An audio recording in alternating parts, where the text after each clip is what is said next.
Dr. Michael Salla.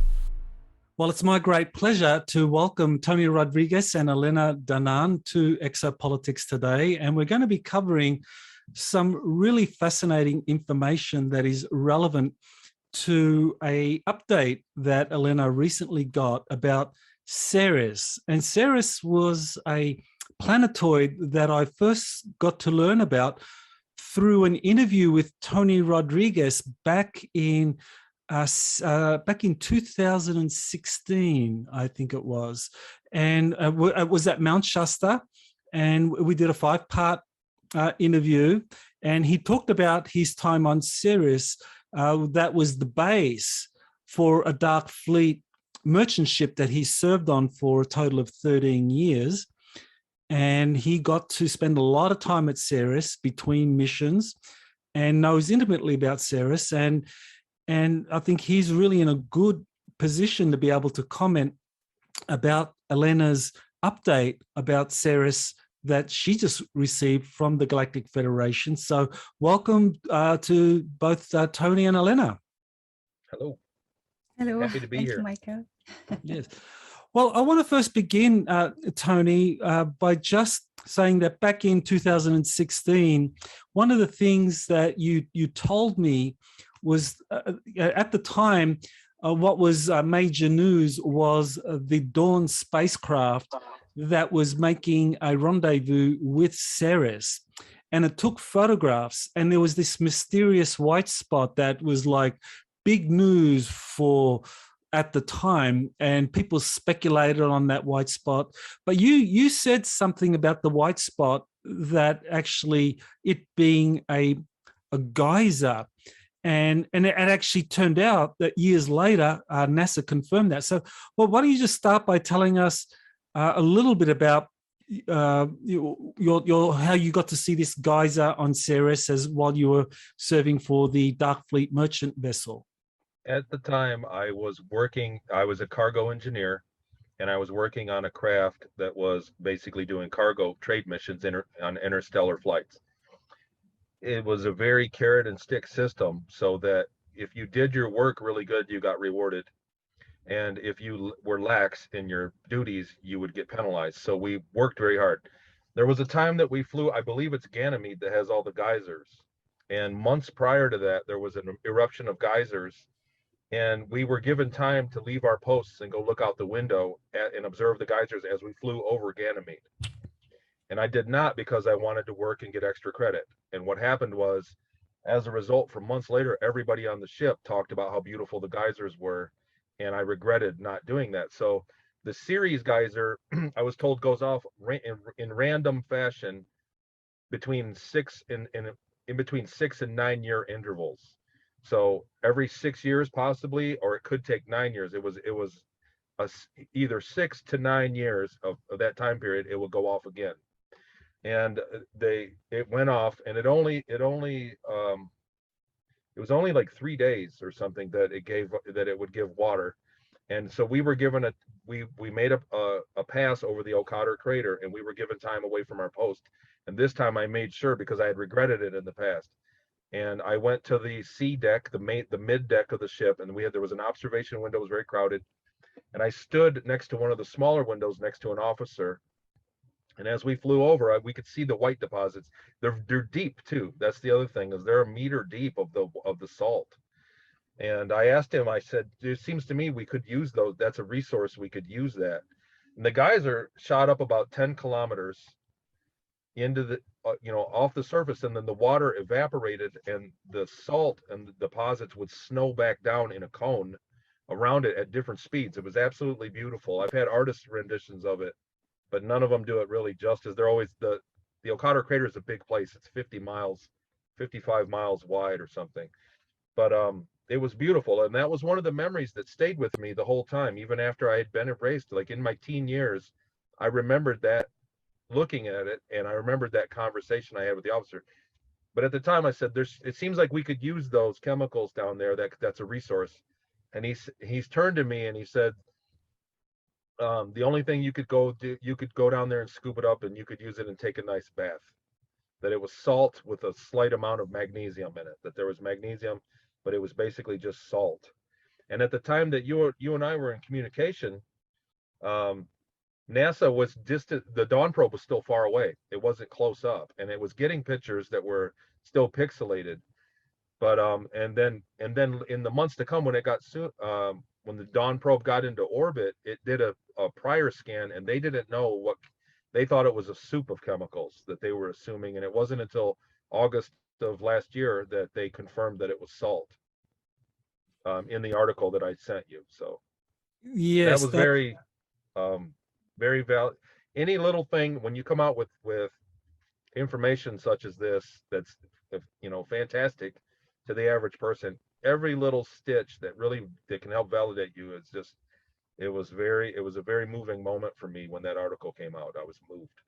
Yeah, that was very important. That article from scientists studying new photos from the Dawn spacecraft. Apparently, it had done another flyby, and they were able to confirm that these were salt deposits from some sort of brine that was coming out from the interior of Ceres. And that was one of the other things I remember you telling me, that Ceres had this huge below surface ocean that was something that the base there was reliant on for its water supply. So yeah, it was kind of multiple confirmations really of key aspects of your testimony that I thought was really important. They actually, there were mining operations that was the entire goal. They were not mining out the material to use. They were searching for water, deposits of water. And the urban legend among us, so I was not in the know when I was there. I was basically slave labor. So I wasn't in the know, but the urban legend among us was that they were finding technology. When they found pockets of water and emptied it out, that they were finding technology, ancient technology, and that actually the caverns that they found there, the hangar bay system they had found that was existing, that some other race had built millennia before and abandoned. And they had moved in and began to convert it. So we didn't know, so it was speculation at my level of society. But the urban legend was that they were looking for pockets of water because they had found advanced technology in pockets of water there. But there was no official speaking of it, from the people that were in charge of us. The miners just went in directions that they were told. They had no idea where they were going. So definitely there was a lot going on, Ceres, seeking water, ancient technology, and of course there was a very large base that you were stationed at for roughly 13 years, and you got to learn a lot about its kind of social structure, leadership, and how it was all run. So that takes us to Elena's update on Ceres that she got from Thor Han. And Elena sent me a message on August 21st, so a week ago from today. And Elena, I mean, do you have that message handy to read out? Yes. Or if you can read it out for us, and then we can get you to elaborate. Sure. So on August 21st, I had this message from Thor Han, telepathic message using a device I have implanted.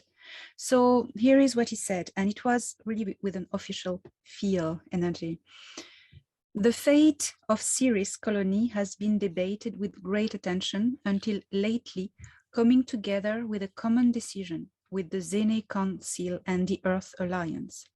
It was decided that in reason of a large civilian colony settled for a period of time long enough to officially name them as planetary residents, Ceres will not be evacuated. Instead, we will force the Nachtwaffen military personnel to leave by means of agreements in the first place, or force if necessary. We firmly believe that Ceres needs to officially become a free world, and it will eventually. I had another update this morning. I didn't tell you yet, Michael. It's just a bit an advancement on this. I'm getting quickly to my notes.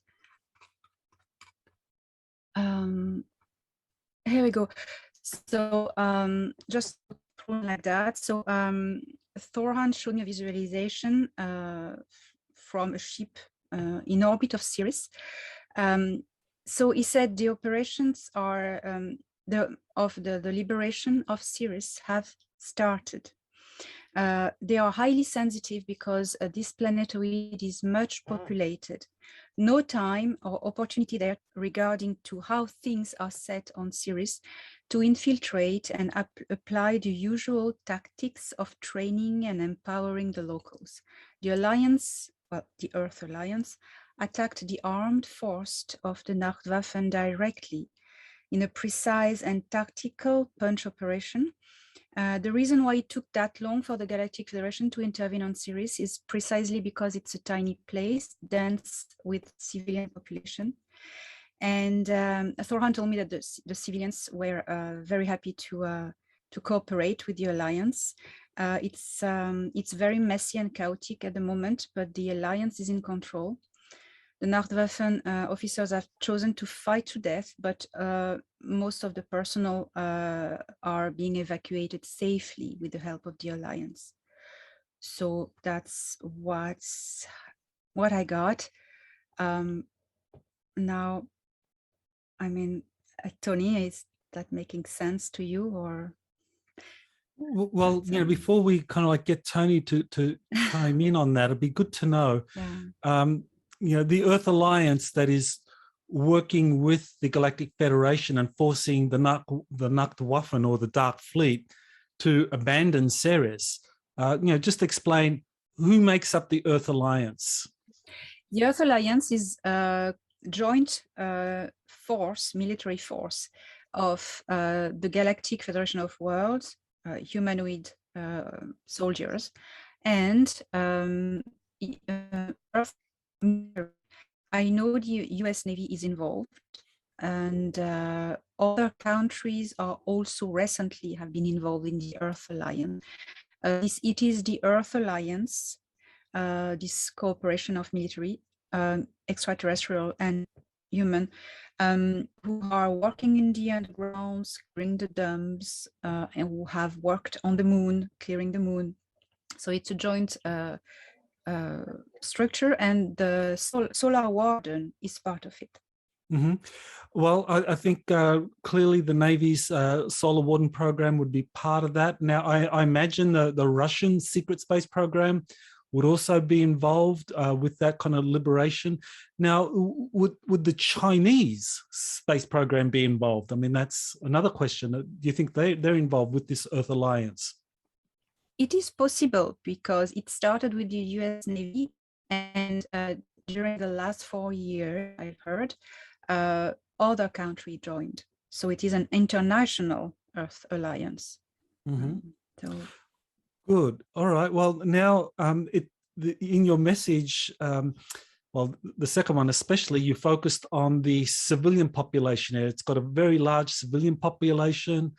The Nachtwaffen is being forced out, and now there's a big civilian population which is regarded by the Earth Alliance and the Galactic Federation as indigenous, even though I assume that these are kind of recent transplants from Earth via the Dark Fleet to Ceres, that, you know, prior to, say, the 1950s, Ceres was just an abandoned planetoid. But, you know, since that time, the Dark Fleet established a presence there. So, you know, how big is the population there in Ceres? I guess either one of you can comment. At the time, I was told, the number that I was told was 225,000. And I'd say that with I know that it was always growing. They were building out rapidly, and the mode of construction I was not aware, I didn't see take place. I saw places that were under construction, but there were places that were city blocks that were completely remodeled in a matter of weeks, completely tore down and rebuilt. So the speed of building was very rapid, and space was at a premium, so much so that many of our missions where we had cargo, they had like an asteroid, an icy asteroid that was out in the Kuiper Belt somewhere, that was a warehouse facility, because space was at such a premium on Ceres, because it was building out so quickly. The number 220,000 may be just only the slave population for all I know that the barracks area where I was had about 40,000 people, of the area, and that just the military hangar bay that I was aware of was something like 15 miles big, where they could fly ships in, and that was all military. So there were no civilian population there, and it was a big area, and that was where the ships would come in, and they had stalls for all different sizes of ships, and it was miles. The layout of the train routes, everything was connected by train inside, were pockets of small towns that were always being built out at the time. So I remember basically 2 rings and then outer rings of the train routes, and it went basically all the way around the inside of the planet. And some of them were giant caverns that you would come out, and there would be good size caverns that some of them were artificial, that went into natural looking caverns, and that you wouldn't even see you couldn't even see the top of them. It was black, and they were big areas. They had there was one area that they were proud of that was a replica of a European town. I struggle with it. I want to say it's Copenhagen, but it's one of those that was important to them, to the Deutsch culture. They don't identify as Germans as much as many of them identified as Deutsch, if I'm saying that right, the Deutsch culture, because their history the history that they were proud of was based around the 30 Years' War. I know we're talking about population. I'm getting off point here, but I'm just trying to kind of fill in what I remember of the society that was there. I rarely went into civilian areas if I could help it, because I wore a slave collar and I had a military uniform. So there was a certain amount of embarrassment wearing a collar. So I would avoid places that felt that I would be picked on, and I stayed in outer areas, kind of less populated areas. But I know that the colony was growing and they had big plans. And so that estimate of 250,000, that might have only been for part of Ceres, and there were other parts that were being built out, and it was growing all the time. And of course, the period you spent there, if I remember correctly, it was roughly from around 1997 to around 2010. Is that about right? No, it was before that. It was actually from probably 88 to 2000. Okay. In there. So we're talking, that was over 20 years ago. So the rate of growth, I mean, I don't have a number on that. I don't have something that could give you that, but it was fantastic. The rate of construction was absolutely fantastic. They were building entire train routes in months. They were adding routes onto the train line, and it was always it was constantly updating. So it was under rapid construction during that time, in the 90s, in the end of the 90s. Okay. So all the structures in Ceres that you saw, I mean, these were recent constructions. We're not talking about the Dark Fleet going in there, finding an abandoned underground bases and heavens that were equipped. They had found ancient building, a cavern that was a vertical cavern that was very far. The lift was 40 minutes of lift time. There were big lifts, and they were rooms. They had giant stone doors. I have artist representation of that. They had giant stone doors that they converted into apartments, and they made apartments. And when you got there, you could telepathically say, "I'm here," and the person inside wouldn't hear you, but the door would tell them, and they could make you go away. So much so that the door could cause a headache. They could cause you to feel pain if they wanted you to go away. And they had found that system existing, and went in and converted it to human quarters for ship crew, people that were in the command level or the engineering level of the ship. Not my level. I was in a barracks, but that was an area that they had found. And then there were places in much of the hangar bay. There were the crinkled ceilings, like you see in big gymnasiums, the metal press ceilings, and they had the beams were on the outside, and you could see the seams of it. People said that the beams were on the outside because it was holding air, and they had rust. There were a lot of buildings that had rust, and there were there were places that you went, especially at the end of the hangar bay, that were looked like 1940s or 1950s construction with marble steps and that kind of architecture. And then the newer places were much more modern and had small streets. They only had small electric vehicles that went up the street. You were not allowed to walk in the center of the street, only emergency vehicles. And they were smaller road, long caverns that were man-made, they had businesses and living quarters there too. Those were civilian places. Mhm. And they usually had a painted sky. And towards the end of the 90s, they were beginning to put in like a video sky that had a moving sky, the light, and then they had an hour. It was also, I believe, on a 20-hour day, not a 24-hour day, the way that the clocks worked. They had a 20-hour day arranged. Right. Elena, so you, in the message you got from Thor Han, he said that Ceres needs to officially become a free world, and it will eventually. So, exactly what does he mean from that? I mean, well, I guess a lot of people would assume, well, wouldn't humanity, wouldn't the Earth have responsibility for Ceres if the Dark Fleet was to abandon it? But does the Galactic Federation have another set of principles for a population like that on Ceres? Well, the Galactic Federation considers that when there is a solar system like ours with a leading civilization like ours on Earth, they have rights of possession any planet who doesn't have life on it.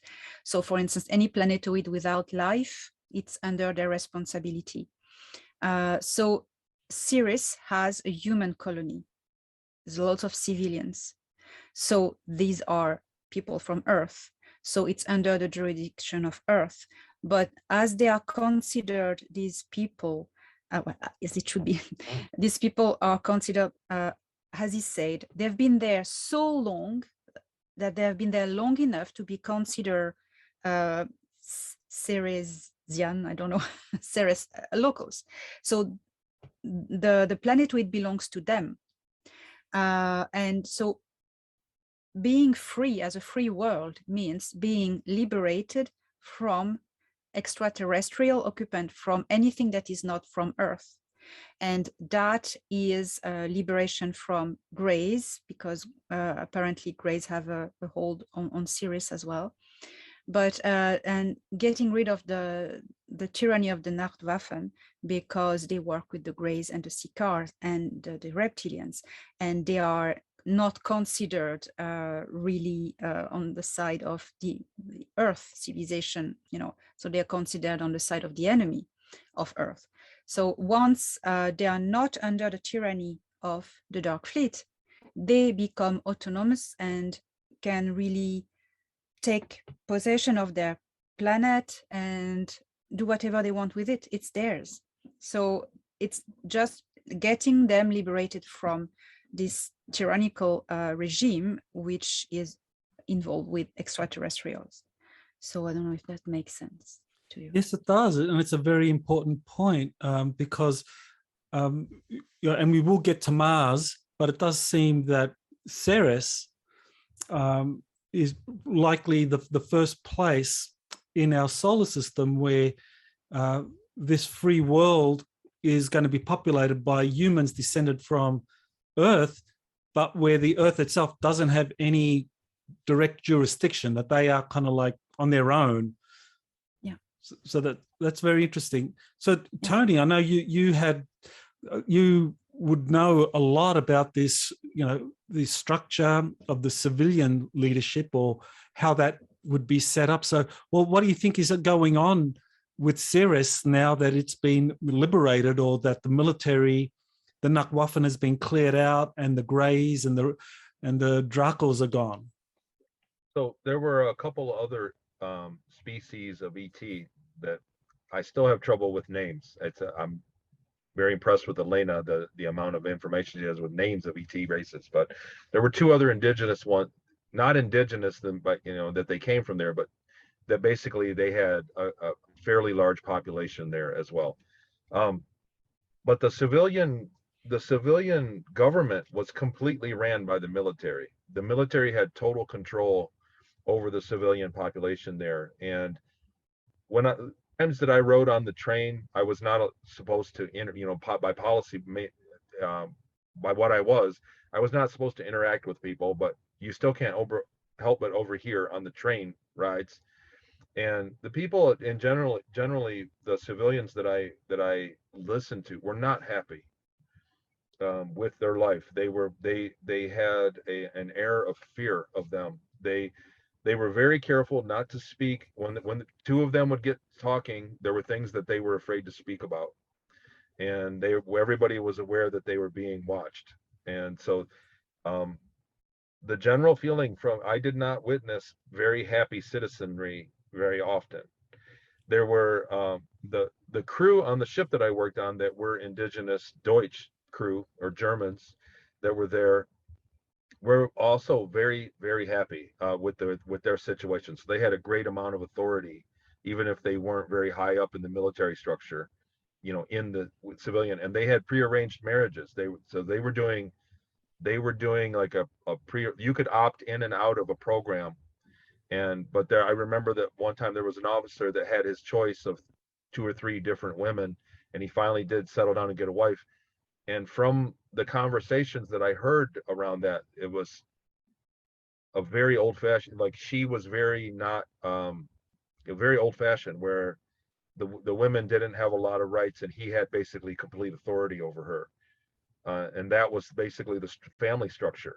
So that it did come up, like he didn't care if she was happy or not with the arrangement, it was his choice. And so their societal structure was still very backward compared to what we think is, as far as women's rights and the civilian rights. They were totally in a backseat to any military personnel, had far more authority than any civilian did. So if that's something that's changed, I mean, that's going to be a titanic change there. And I think that the civilians, I mean, they've also, I was aware that the children, I don't know exactly verbatim what it was, but I was aware that they had learned a completely different history of the earth than what we have. So when they went to school, they learned a completely different history and a completely different set of, ethics and everything across the board. So I would expect a liberated Ceres society to still be kind of, I don't know about backwards, but still be kind of inhumane by many standards that we think. That's what I would expect. Like a kind of a down the road version of what the Nazis began in the 30s, late 30s and 40s. So very patriarchal, very traditional, and so the local civilian government that presumably would take over, like people like mayors or town councils, the equivalent. Now that the Dark Fleet has been cleared out, those mayors or town councils would be in charge of the local authority, and they would have to come up with some overarching political system, like a Lord Mayor or a Prime Minister, now that they are running everything themselves.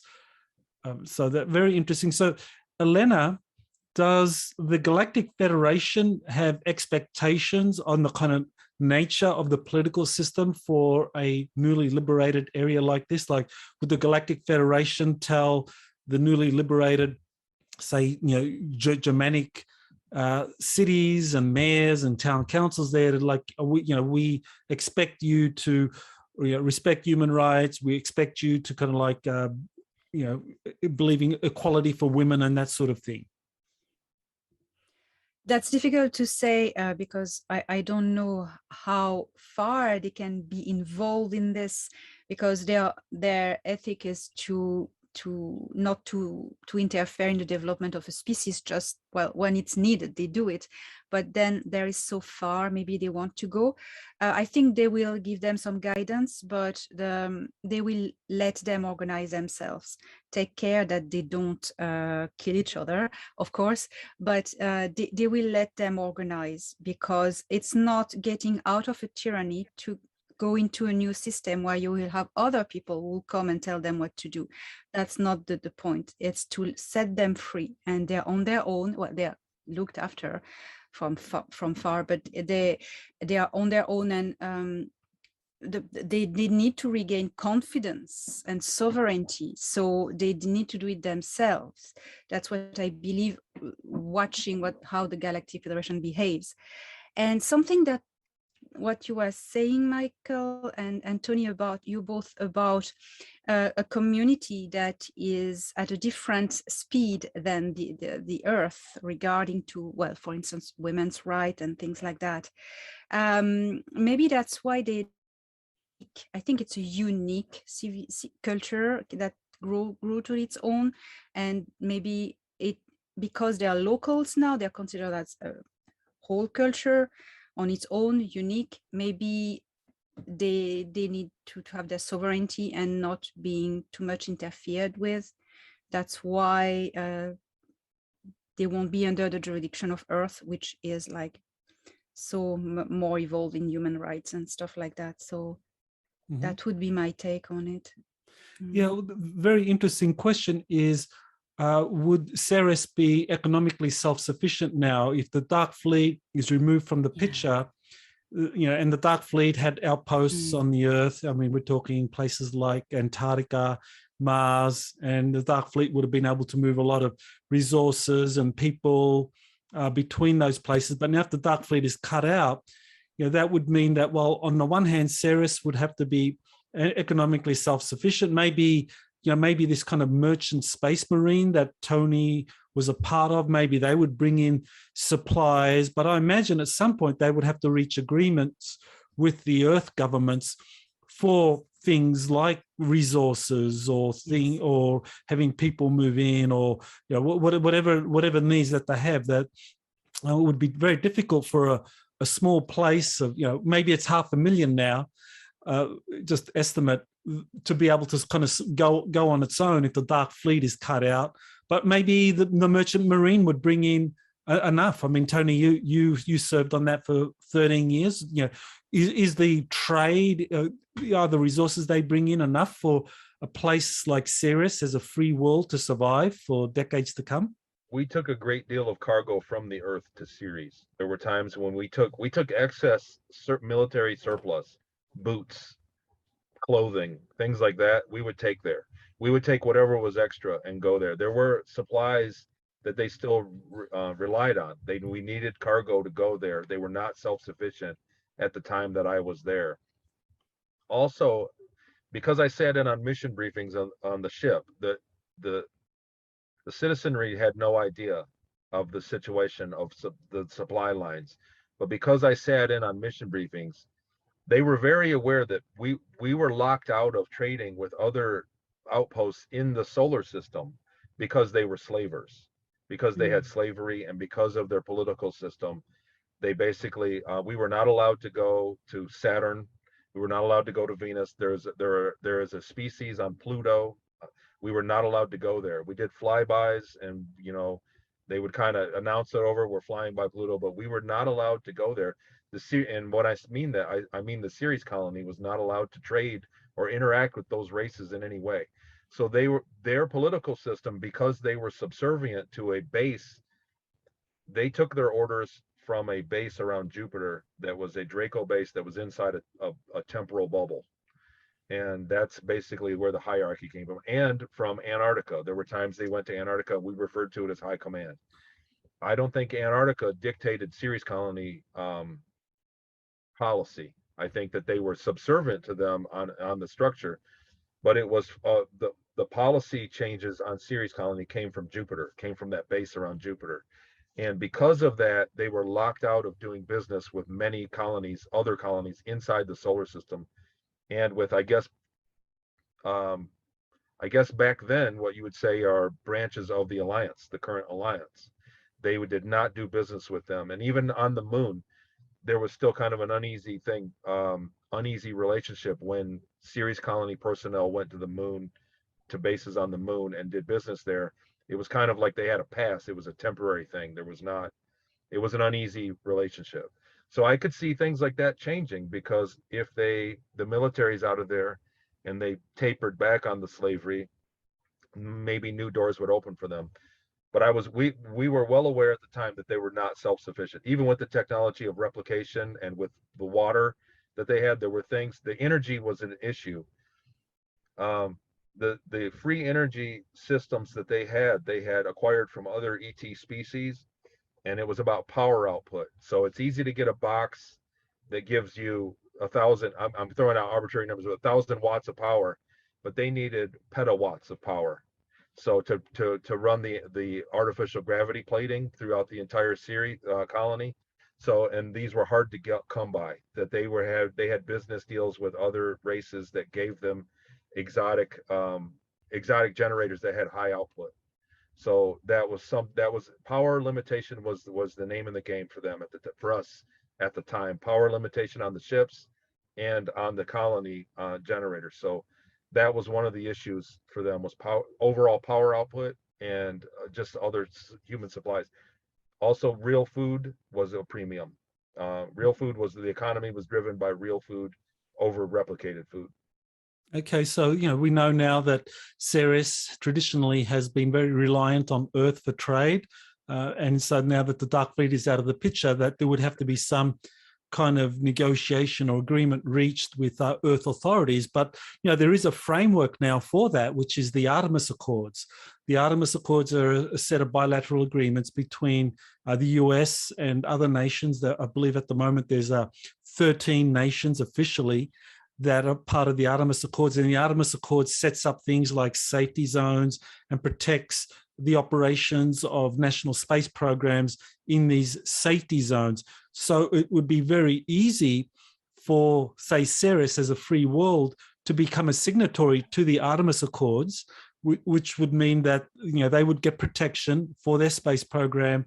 It would be considered a safety zone, and they could do trade, they could do all sorts of things with the national space programs of other countries.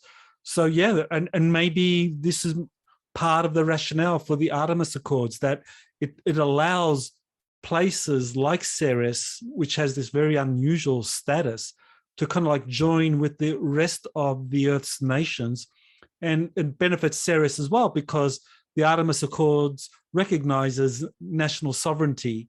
And so Ceres would be left to run its own affairs, but still it would be working with Earth's major nations in terms of our solar operations in our solar system, and it would get protection as well. Yeah, it makes sense. That Ceres, I would say, was also like a very prime piece of real estate because it's on the edge of the asteroid belt. The Ceres Colony Corporation was not the primary mining operation from the asteroid belt. Basically, there was another operation out there. I don't know if it was on Vesta or a different area, but there was another corporation that basically handled the asteroid belt mining. Ceres was the place that they would bring their ships for service. Things would come in there. I thought for most of my career that there was only one hangar bay. It wasn't until my last 2 or 3 years that I was made aware that there were several hangar bays around the planet that were used. But the main hangar bay, the biggest one, was the military one. So there were 5 or 6 other military ones that I became aware of, and there were civilian hangar bays. And but the Ceres Colony Corp did not deal with mining in the asteroid belt. But because of its proximity and because of the fact that it has water and space available there, it was a very important place. No matter what comes of my testimony, or no matter what comes of how a disclosure looks in the future, there's going to be people on Ceres. It's just a valuable place. And so my testimony may not come into play until long after I'm gone, when when it comes into the mainstream, when actually mining the asteroid belt is a major driving force in the Earth's economy. Then you're going to see Ceres. Everybody's going to see Ceres Colony, and my testimony may be more valuable at that time. So I may be after I'm gone. It may be soon, I hope. Well, you raised a very interesting point here, which is you mentioned Ceres Colony Corporation. So that takes us to the question of, well, what role do the different corporations play in managing and running a place like Ceres? Now, the Dark Fleet is gone. Does that mean the Ceres Corporation takes over, comes into the leadership position, or is there a vacuum there? I mean, does that Ceres Colony Corporation, was that also disbanded? I mean, maybe Elena, because I know Elena, in talking about the Jupiter agreements, you emphasized the point that the Galactic Federation not only was getting Earth's national space programs to kind of reach agreement on managing our solar system, but also corporations were involved. So does that mean that a company like the Ceres Colony Corporation, that they have a role to play in managing Ceres and in the solar system? Well, they could because the corporations were who were invited, were selected to participate to the Jupiter agreements, were willing to cooperate in programs for the whole solar system. The whole solar system was involved. It was about choosing safety zones for the solar system, but not only, to know how will the trade and all the corporation, the commerce, or everything work for the star system, with all the different planets, all the different mining projects and everything. So it was to organize the whole system. So of course Ceres is in it. I don't know really precisely, but of course Ceres will be in it, I suppose. Yeah. How about you, Tony? The Ceres Colony Corporation, do you think they are more than capable of just taking over if the Dark Fleet has been forced out? Well, I think that the Dark Fleet is the military presence that was, and they were very well entrenched and in charge of everything on Ceres Colony. It was considered Ceres Colony Corporation, and I think that if the military aspect of it has been removed, then it will continue as a corporation. That they would probably, the leadership. So a history thing that I remember was in my very early years there, like my first or second year there, the person that was in charge, the military leader was in charge, was assassinated. And it became, so I didn't have access. It's not like I had my own TV set or my own phone that I had access to information. It was what I heard, but everybody talked about that for years to come. That was like it was on the scale of a 9/11 event for us. It was on that scale of news, and the person in charge was assassinated, and there were conspiracy theories around that when he took over. So, and that was all a completely military. So there was a lot of volleying for power. There was a lot of dirty things going on in the military structure of the government then that I see. Once that's gone, I think the civilian population will probably still stay in a corporate just because I believe that's how they interact. All the colonies are interacting with each other on a corporate level. Mm-hmm. I think they have a set of laws, and it's going to it would make sense to just keep it as a corporation, so that they have a protocol for interacting with other corporations. The Mars Corp colony, for instance, or there's so many of them now. Mm-hmm. That they would keep that structure.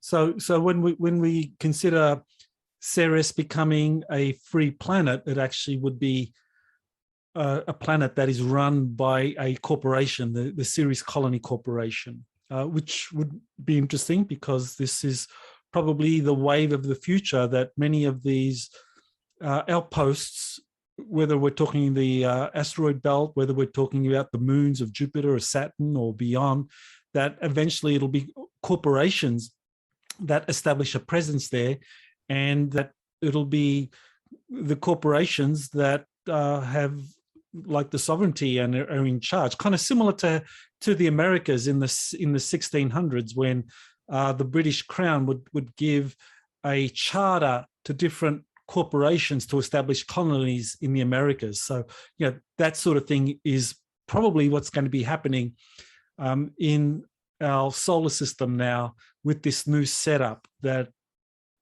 different nations will be just having corporations go out there. And we're seeing that now with Elon Musk's SpaceX and Blue Origin, Jeff Bezos, and so forth, that they have the resources, the deep pockets to be able to fund and build space colonies all out there.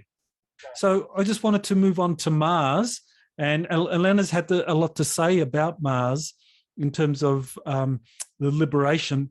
But before I get Elena to elaborate on the liberation of Mars, I wanted to just get Tony to talk about your experiences on Mars, where you were for a short time you're part of a program where you were fighting against some of the indigenous species, and you talked about fighting against insectoids. So can you talk about that program?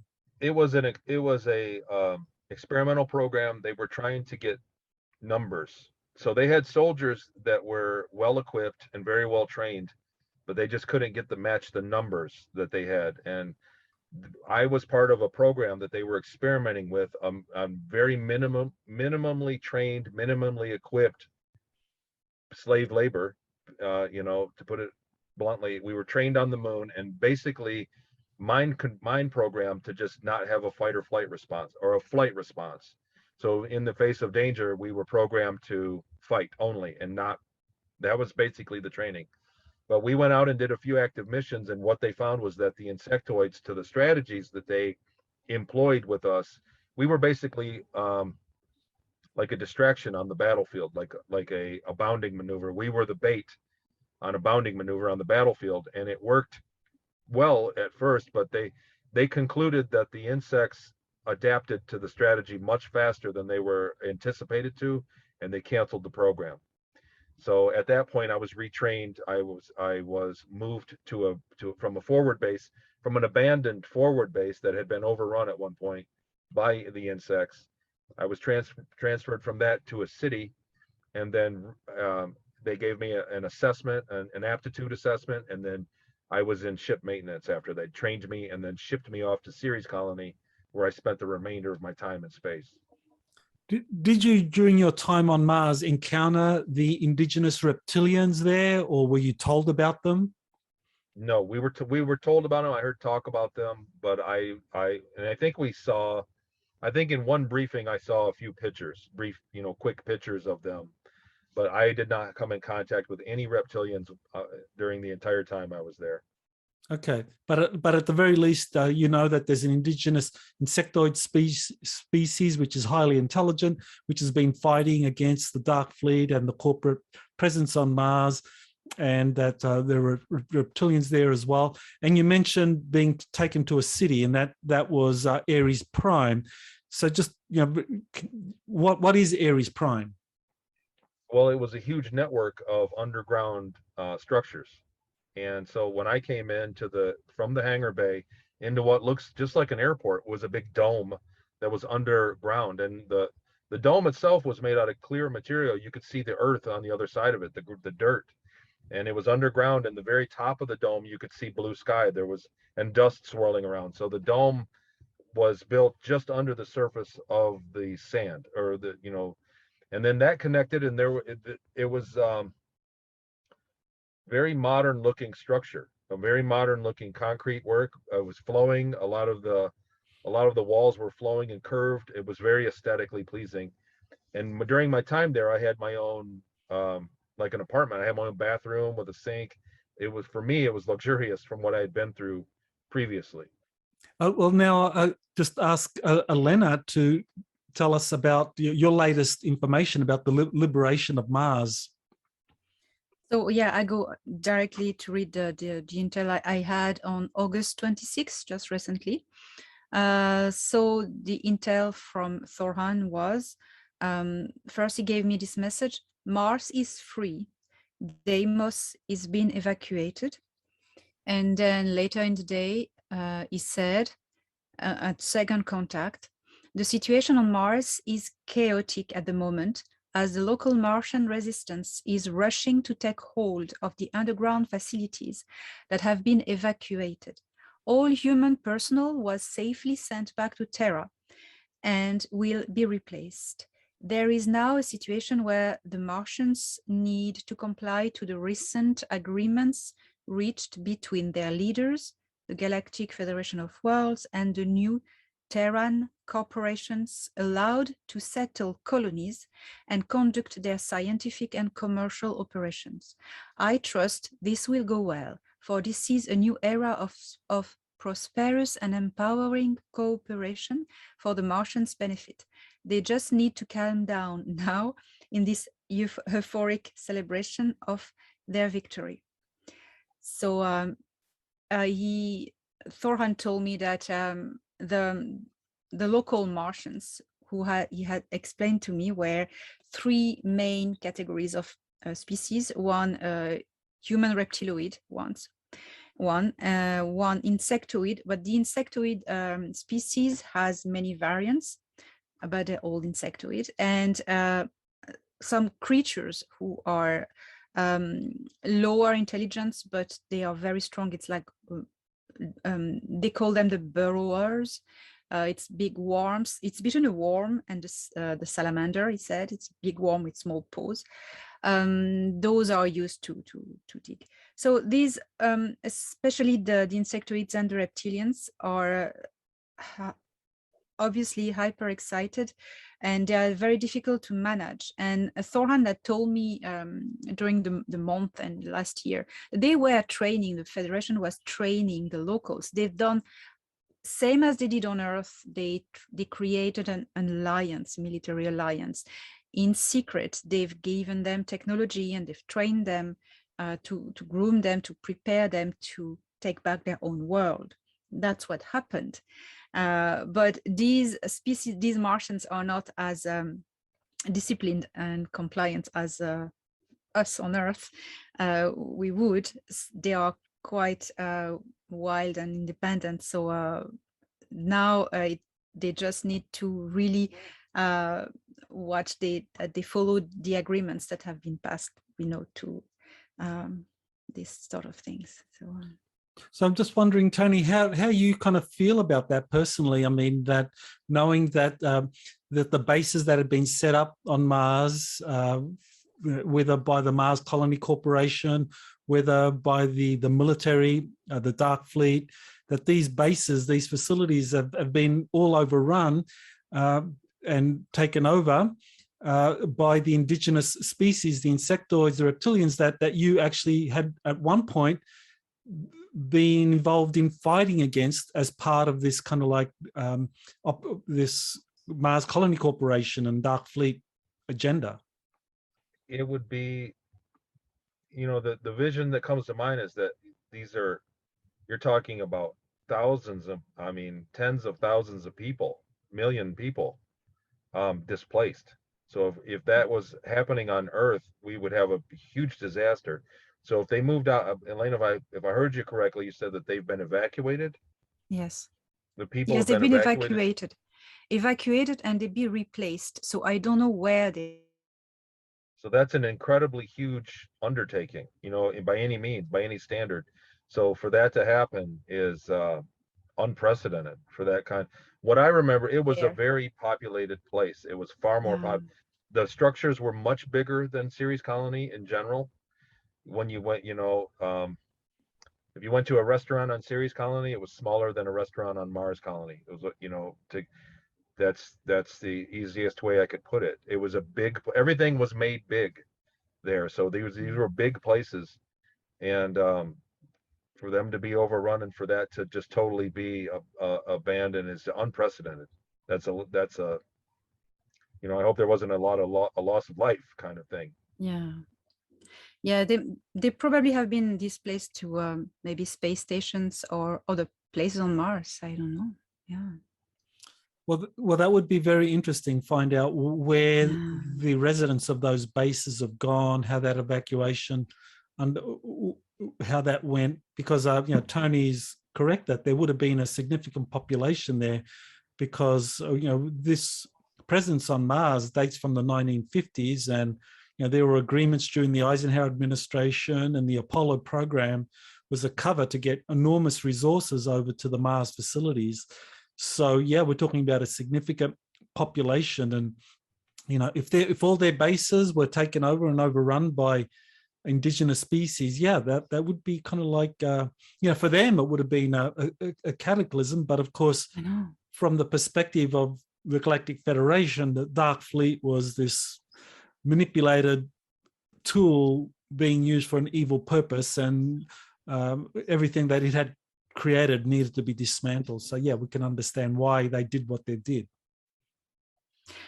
I think if the insectoids and the local reptilians, especially the insectoids, are running in the place, they need to protect people the time all this chaos settled. So I think that would be maybe the reason why they evacuated them from the bases for the moment. I don't know. Right. Any final comments on Mars, Tony, before I kind of like just wrap it up with Phobos and Deimos? Sure. Well, the place that I was at originally had a very heavy American presence. So the program that I was in for Mars Colony Corp was under a wing of the American military. So I had gone in, and there were Greys there as well. Not the smaller Greys, but the taller ones. And they were in charge of my aptitude testing and my retraining. So, but there was a heavy American presence there. So for what I've heard of intelligence since then, I mean, obviously this was a long time. This was like 1988, 87, 88 when I would have been there.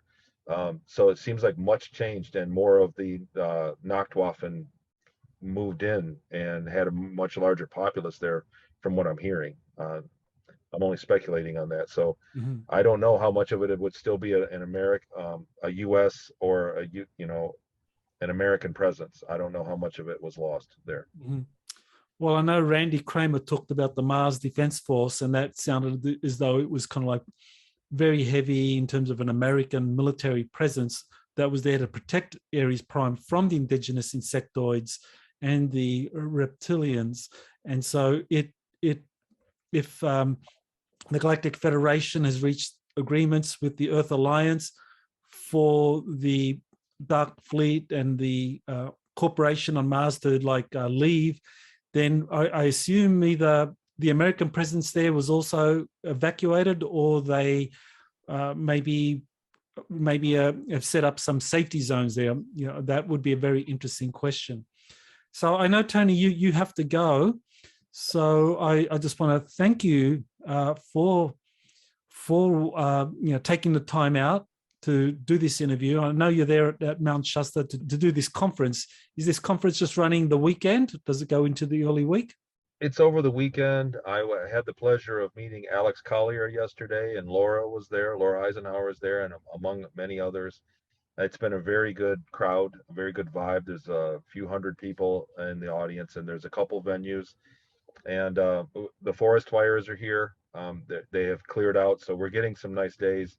But Mount Shasta is a magical place. It's been a wonderful conference, and I'll be, like I said, an hour. There's a secret space program panel that I'll be on, and then I'll be presenting basically my story from A to Z tomorrow, and then doing a Q&A. So what's happened is people, since I've gone public, you were my first interview, Dr. Salla, in 2016, and since I've gone public, it was never my intention to become a researcher, but people come to me and want me to, bounce ideas on me and validate. And what's happened is because of what I went through in recovering my memories and exercises that I did to myself, that's what I basically trade with people. That's what it's available on my website. I've made a website. I have a Patreon channel. But the real wonder is not anything that I've said or anything that I experienced that have panned out, but the sheer number of people that contact me. I can't ever get my head around how many people have credit. And then when I talk to them and have a back and forth, there's usually some very real things that you can glean that really substantiate what they say. People believe different things, and most people with fragmented memories may have a few things wrong, but there's always something there that leads them to believe that's they've had contact. And I've categorized it in a few different ways, but the number of people that come to these conferences and the number of people that contact is staggering.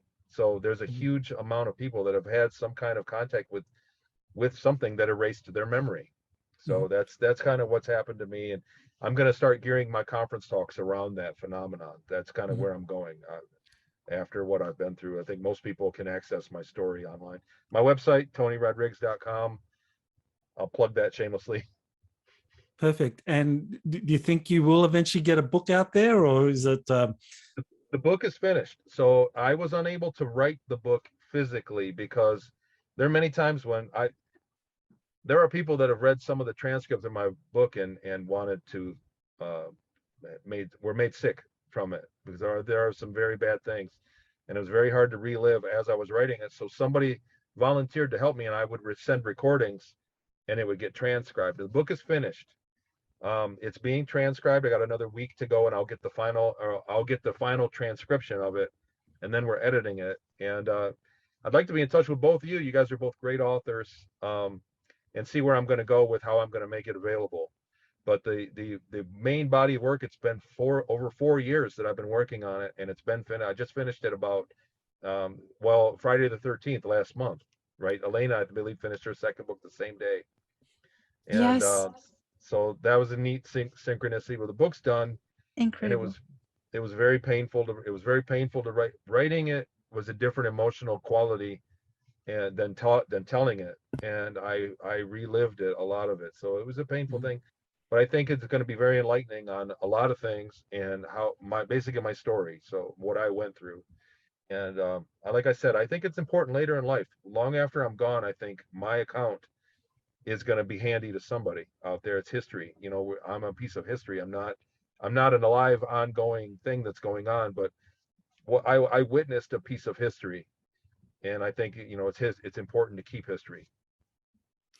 Well, thank you, Tony, for your courage in coming forward and sharing all of that, and dealing with the challenges in presenting your information in a very skeptical world. So I think people are going to be very thankful for what you've done, and it took a lot of courage. So I'm very glad that your book is close to being finished, and I'm looking forward to having a look at it and getting the word out to people. So thank you, Tony. Absolutely. Thank you. It's a pleasure to be here. I'm honored to be here. I love both of your work. I'm a huge fan. Thanks, Tony. We're a huge fan of you too. Okay. Well, Tony, I won't keep you if you need to run off. So, Yeah, Elena? I've got 12% Yes. battery power. Okay. All right. So you're pretty much, Elena, I just wanted to kind of like give you the opportunity to share what's the latest updates with you in terms of your book. I think that is very close to being completed and coming out soon as well. Yes, thank you, Michael. Yes, I'm writing a book which is a follow-up of the first one, A Gift from the Stars. This one will be about my encounters with Commander Val Thor, and a few adventures I've lived since then, and of course the dates as they come. And it's I think the universe knows what it does when the proofreading is taking time to come back to me, and it gives me time to enter the new updates in it, so you will have all the story, and that's going to be out first week of September. It will be something to look forward, I suppose.